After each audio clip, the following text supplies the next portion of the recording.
एक ज़माना जब इंटरनेट नहीं था, तो उस वक्त जब कोई मुश्किल आती थी किसी गांव या शहर में, तो सबसे बुजुर्ग आदमी की तलाश की जाती थी। क्यों? क्योंकि उसके पास अनुभव होता था। और ज़िंदगी जीने के लिए या किसी भी मुश्किल को आसान बनाने के लिए अनुभव ही वो कुंजी है जो शायद आपकी हर मुश्किल को आसान करती है। नमस्कार दोस्तों, मेरा नाम मनदीप है। स्वागत है आपका हमारी कहानी सीरीज़ में। आज की जो ये कहानी है, ये अगर उस पायलट को उस एयरपोर्ट का अनुभव होता तो शायद फिर 62 लोगों की जान नहीं जाती, और उसके को पायलट जिसकी शायद फ्लाई दुबई के साथ ये आखिरी फ़्लाइट थी, उसके बाद वो इस एयरलाइन को पहले ही छोड़ चुके थे और उस वो दिन उनका आखिरी दिन था इस एयरलाइन में। लेकिन एक पायलट की गलती की वजह से 55 पैसेंजर और 7 क्रू मेंबर के साथ 62 लोग पायलट समेत सब मारे गए। तो शुरू करते हैं अपनी कहानी। दुबई का एयरपोर्ट, जहाँ से एक फ़्लाइट को उड़ना था लगभग 10 बजे, और अगर सब कुछ ठीक ठाक रहता तो 1 बजे के आसपास इसको रूस के रोस्तोव में पहुँचना था, रोस्तोव एयरपोर्ट पे।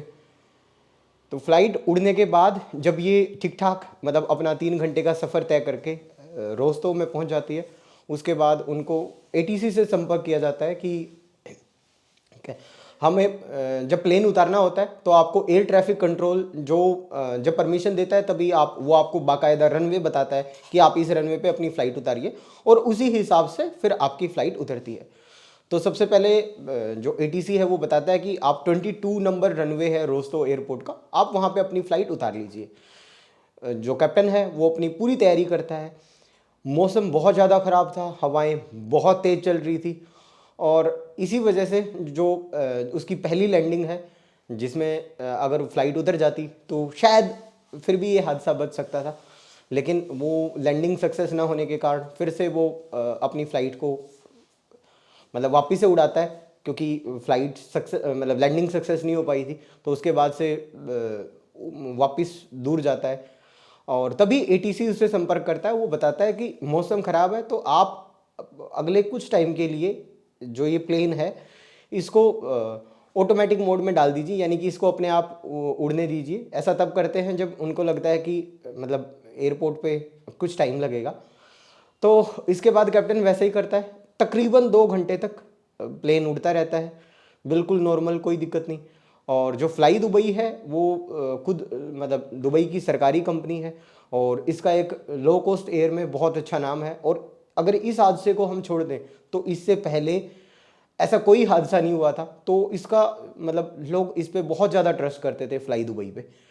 तो उसके बाद फिर से लैंडिंग की कोशिशें, ऊपर से उसको परमिशन मिलती है एटीसी से कि अभी आप फिर से ट्राई कीजिए, आप अपना प्लेन उतारिए। लेकिन इसी दौरान कुछ एक दो प्लेन ने और उतरने की कोशिश की रोस्तो एयरपोर्ट पे, पर जब उनको लगा कि यहाँ पे उतरना जोखिम भरा है तो उन्होंने अपना प्लेन मतलब वहाँ से जो भी नज़दीकी एयरपोर्ट था वहाँ उतारा, और उनकी सफल लैंडिंग भी हुई।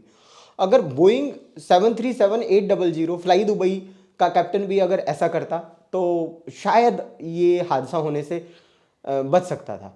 लेकिन ऐसा उन्होंने नहीं सोचा, और इसीलिए कैप्टन की जो सूझबूझ है वो प्लेन कैसे चलेगा, कैसे उतरेगा, कैसे टेक ऑफ करेगा, ये मतलब कैप्टन की सूझबूझ पे बहुत बहुत सारी चीज़ें निर्भर करती हैं। अगर कैप्टन ने ये निर्णय ले लिया होता कि नहीं, ये यहाँ का वेदर ख़राब है दूसरे कैप्टन की तरह और हम यहाँ पे नहीं उतरेंगे, खैर वापस से लैंडिंग की कोशिश होती है, फिर से रनवे 22। और अब की बार जब लैंडिंग की तरफ नीचे आता है तो उसको दिखता है कि जो हवा की वजह से प्लेन बहुत ज़्यादा हिल रहा है। तो उसको लगता है कि नहीं, मतलब वो बहुत ज़्यादा आगे चला गया है रनवे पे, तो अभी उसको वापस से कोशिश ऊपर उड़ जाना चाहिए। पर तब तक जो हवा की जो स्पीड थी वो नॉर्थ की तरफ 35 थी, और ये जो स्पीड है वो बहुत बहुत खतरनाक है। ऊपर से जो प्लेन था वो बहुत हल्का था, तो ऐसे में प्लेन का जो बैलेंस है वो बिगड़ता है। वो तमाम जो कैप्टन है तमाम कोशिशें करता है उसको वापस से ऊपर लेके जाने की, पर प्लेन स्पीड से नीचे आता है, और इतनी स्पीड से जितना पायलट ने कभी सोचा नहीं था। उसके तमाम प्रयासों के बाद जो प्लेन है वो क्रैश कर जाता है, और इस तरीके से कैप्टन समेत 2 कैप्टन समेत और 5 क्रू मेंबर समेत 62 जो लोग हैं वो इस दर्दनाक हादसे में मारे जाते हैं।